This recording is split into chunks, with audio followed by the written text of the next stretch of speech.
Voici la nouvelle calculatrice de Hewlett-Packard, la HP49G. Tout d'abord, ses caractéristiques techniques. 2 mégaoctets de mémoire flash, 1 mégaoctet de ROM et 1 mégaoctet pour l'utilisateur. En plus, l'utilisateur dispose de 512 kilooctets de RAM, soit 1 méga 5 de mémoire. Vous pouvez faire dialoguer cette calculatrice avec votre ordinateur grâce à un câble de connexion et au protocole Kermit et Xmodem. Maintenant, nous allons vous parler de ses caractéristiques scientifiques avec deux modes, le mode algébrique et le mode RPN pour les habitués de la HP48. Tous les exemples que nous allons traiter ici se feront en mode algébrique.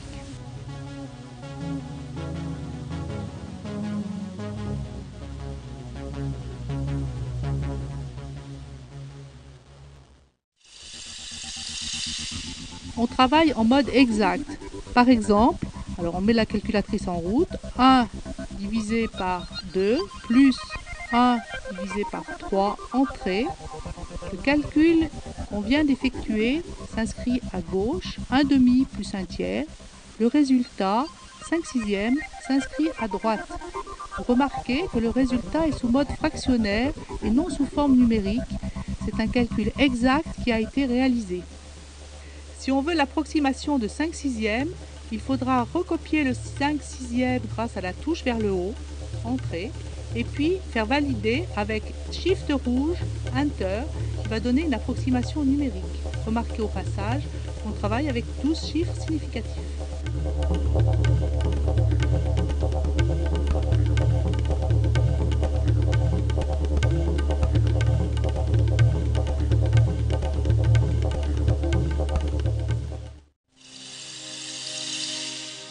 Un autre exemple va vous montrer que l'on travaille en précision infinie.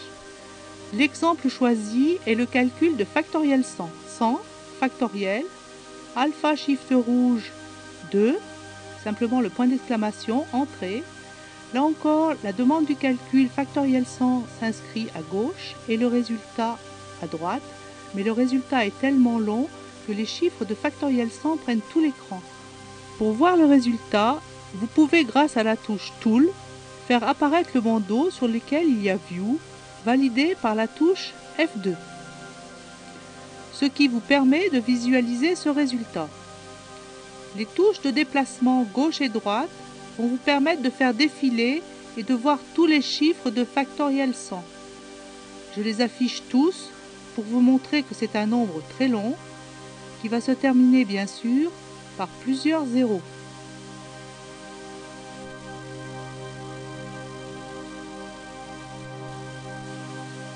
Touche Cancel ou OK pour revenir dans le répertoire Home.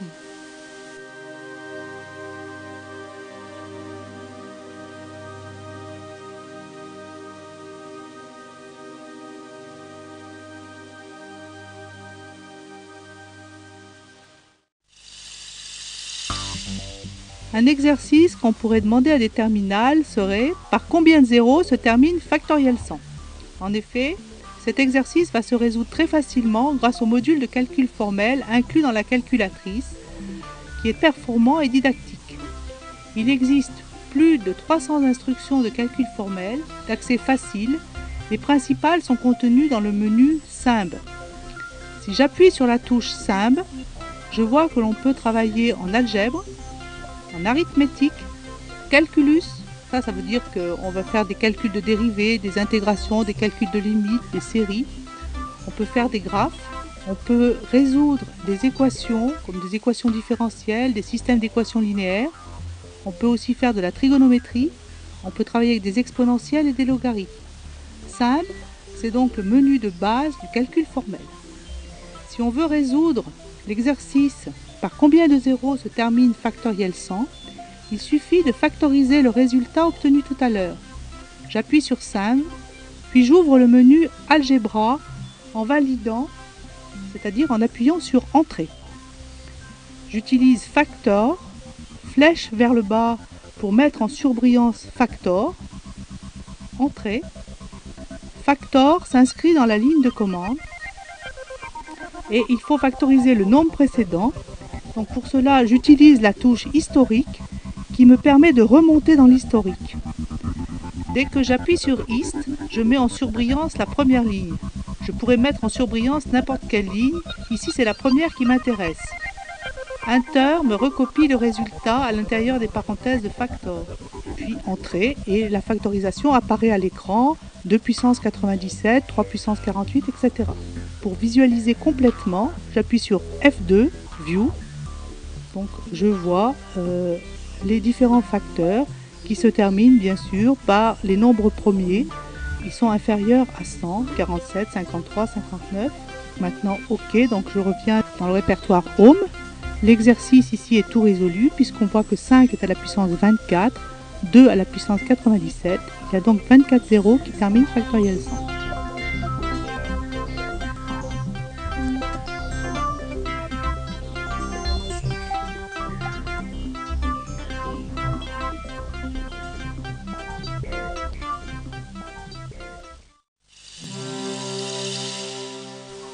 Une des facilités d'utilisation de cette calculatrice est l'éditeur d'équations dit Equation Writer. Il suffit d'appuyer sur la touche EQW pour ouvrir l'éditeur d'équations. L'équation Writer permet d'entrer comme sur le papier des expressions mathématiques compliquées. Supposez que vous vouliez calculer somme de 0 à 1 de 1 sur 1 plus x2 dx. On l'écrit comme sur le papier, intégrale, shift rouge tangente. Puisqu'il y a le signe intégral en rouge, l'intégrale s'inscrit avec différents champs. Le curseur se trouve sur l'indice en bas de l'intégrale, donc à la borne inférieure. Je vais mettre 0, puis flèche vers la droite pour écrire 1, borne supérieure, puis flèche vers la droite pour écrire la fonction à intégrer. Ici c'est 1 divisé par 1 plus x, y puissance x, 2. Flèche vers la droite pour mettre dx. Entrée. L'intégrale s'inscrit dans la ligne de commande. Entrée. Le calcul s'effectue.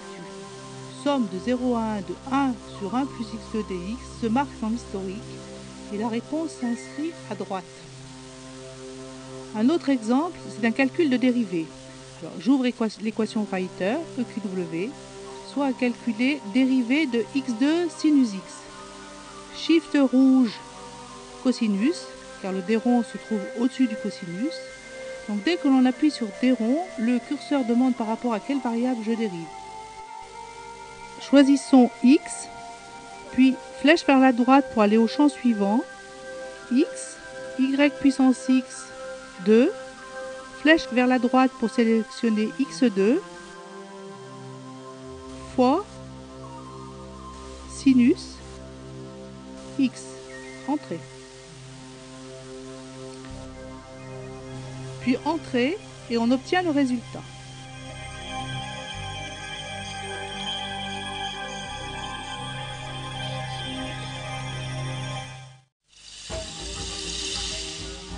Dans le calcul précédent, nous avons obtenu le résultat de la dérivée de x2 sinus x, mais sans information sur les étapes de ce calcul. Pour avoir ces informations, j'appuie sur Mode. Ici, par exemple, algébraïque est en surbrillance, ce qui signifie que l'on travaille en mode algébrique. Pour choisir le mode pas à pas, on va dans le menu CAS, le menu du calcul formel, Computer, Algebra, System. Puis on coche la case Step by Step. On met en surbrillance le Step by Step et on coche grâce à la touche F3. Puis OK. Touche F6, OK à nouveau et on revient dans Home. On remonte dans l'historique pour recopier la dérivée précédente, touche vers le haut, Entrée pour valider. On appuie sur Entrée, le résultat n'est pas le même que tout à l'heure, c'est un résultat intermédiaire qui est sinus x dérivé de x2 plus x2 dérivé de sinus x. C'est le calcul à effectuer pour calculer la dérivée. Il suffit alors de recopier ce résultat avec la flèche vers le haut, Entrée, pour obtenir le résultat final simplifié. À présent, je vais vous montrer comment afficher une division en allant dans Arithmétique, puis IDIV2. Je veux diviser 1, 2, 3, 4, 5, 6, 7 par 12. Je suis en mode pas à pas. J'appuie sur Entrée. La division va se faire comme à l'école primaire. On abaisse le premier chiffre, il va une fois, il reste 0, et ainsi de suite. On obtient à la fin le quotient et le reste de la division. Si on n'avait pas été en mode pas à pas, seul ce résultat se serait affiché dans l'historique.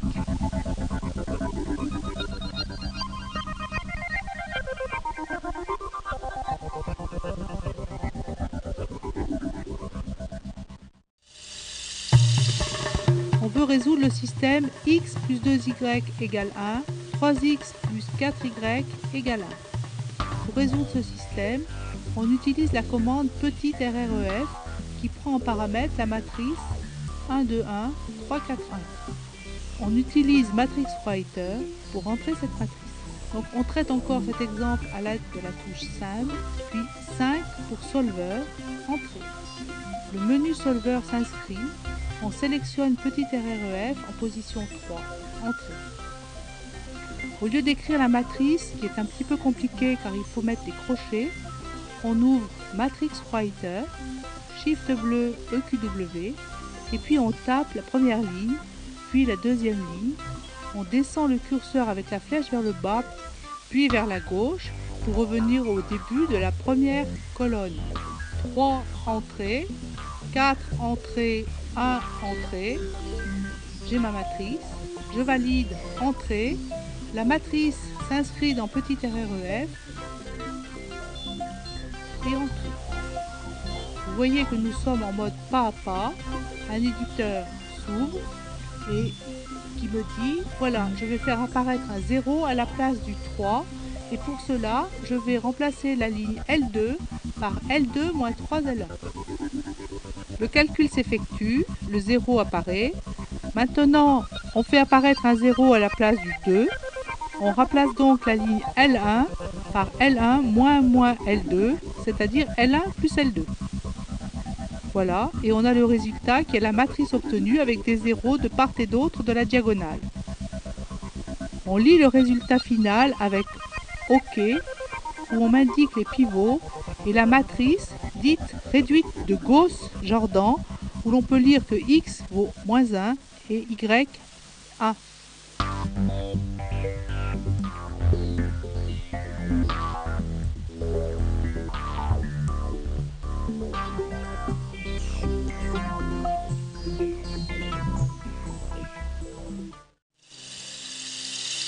Cette calculatrice est très facile d'utilisation et si jamais vous avez oublié où se trouve tel ou tel menu, il y a la touche APPS, dite touche d'application, qui vous permet de retrouver toutes les applications disponibles sur la calculette. Si on ouvre le menu APPS, on trouve en 1 le graphique, en 2 la liaison avec l'ordinateur, en 3 les constantes physiques, il y en a une quarantaine, en 4 tout ce qui permet de résoudre des équations, 5 gère l'horloge et l'alarme, 6 exécute équation writer, 7 permet de créer des répertoires et des sous-répertoires, donc d'entrer des données facilement, 8 ouvre le matrix writer qu'on vient de voir, 9 est un éditeur de texte qui est très performant, 10 est le menu mathématique, 11 pour finir le CAS, menu de calcul formel. Il contient des instructions d'arithmétique, d'algèbre, des nombres complexes, calculus, exponentiels et logarithmes. On retrouve les solvers, symboliques, les matrices, les conversions, la trigonométrie. C'est le même menu que la touche simple, mais un peu plus complet. Le menu arithmétique donne accès à un sous-menu qui va s'adresser plus spécialement aux entiers ou aux polynômes ou pour faire des calculs modulaires ou ici à donner la liste des diviseurs, soit des entiers, soit des polynômes. Donc ce sont des fonctions qui vont s'appliquer à la fois aux entiers et aux polynômes.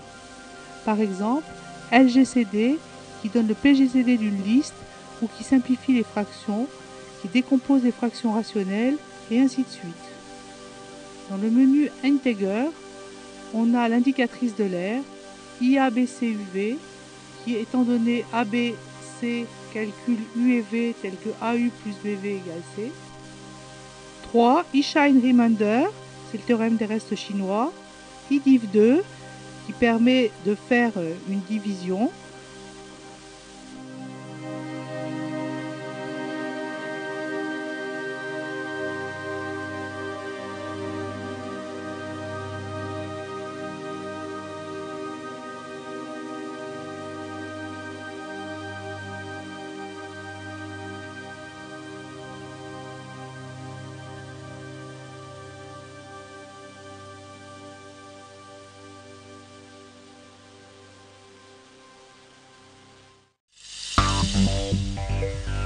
Maintenant, nous allons voir comment réaliser un graphique.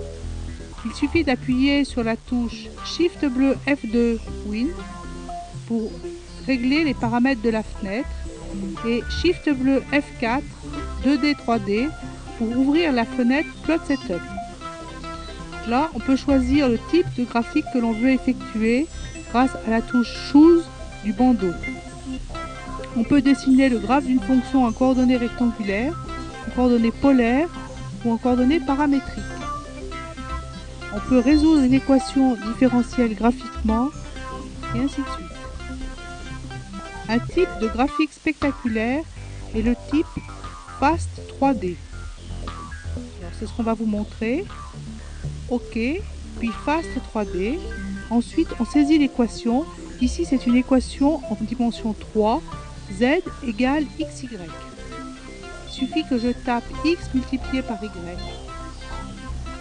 Maintenant, je règle la fenêtre Win.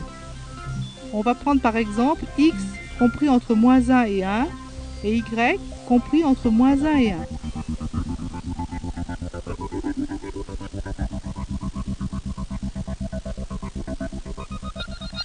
Puis Erase, Draw. Avec les touches de direction, je peux faire tourner ce graphique, ce qui me donne une bonne vision de cette surface. Il s'agit ici d'une surface en selle de cheval et le point 0 est un point selle.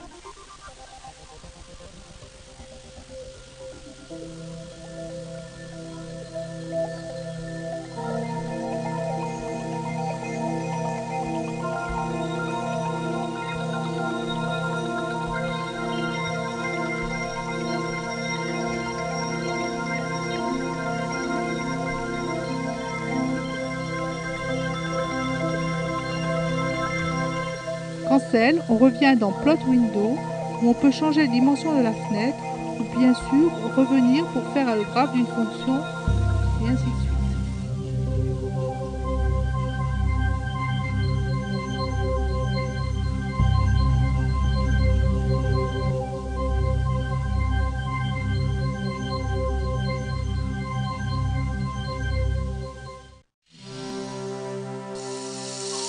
Je vais vous présenter une fonctionnalité de la HP49G que vous ne trouverez pas dans la machine que vous allez acheter, mais que vous trouverez en mettant à jour votre calculatrice à partir du site web de HP. Il s'agit des sommes discrètes, par exemple. Pour déterminer la valeur de somme de J égale 1 à l'infini, c'est 1 sur J au carré fois J plus 1 au carré.